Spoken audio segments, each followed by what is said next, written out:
दिसंबर में Instagram feed पे एक ऐड आती है कि भजन क्लबिंग इवेंट होने वाला है दिल्ली में and naturally I was very interested कि भाई ये क्या होने वाला है। I didn't attend it and I had a lot of questions and comments regarding it. पर मैंने सोचा पहले होने दो, लोगों के एक्सपीरियंसेस सुनते हैं।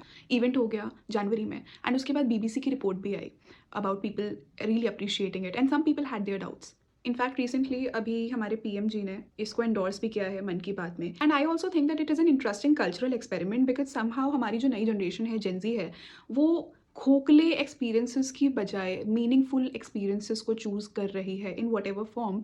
तो यहाँ जो मैं बोलने वाली हूँ it is more of a critical commentary और थॉट्स और my questions. This is not to dis either the audience और the organisers, this is just more of a musing.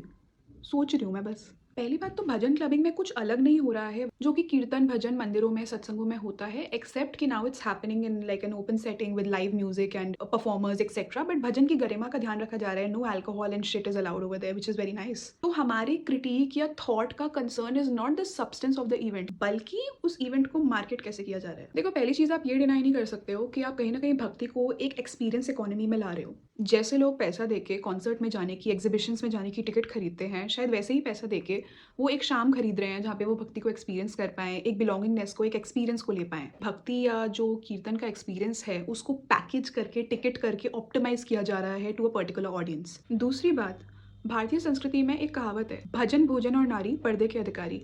यानी कि भोजन, सेक्स और भजन हमेशा पर्दे में या सीक्रेटली करना चाहिए। So bhakti in itself is very anti spectacle in our culture.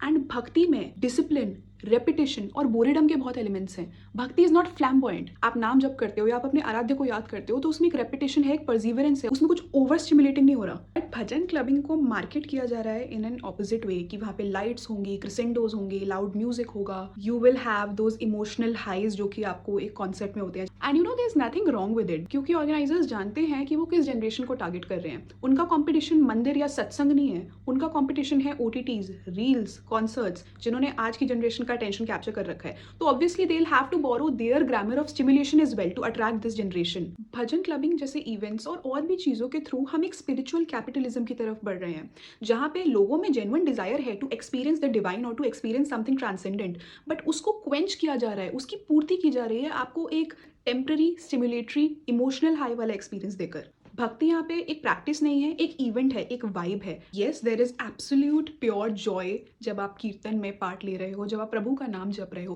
But question ये है, क्या उसके बाद उस भजन क्लबिंग इवेंट के बाद वो कॉन्टिन्यूटी रहेगी? Will there be a transformation in your self?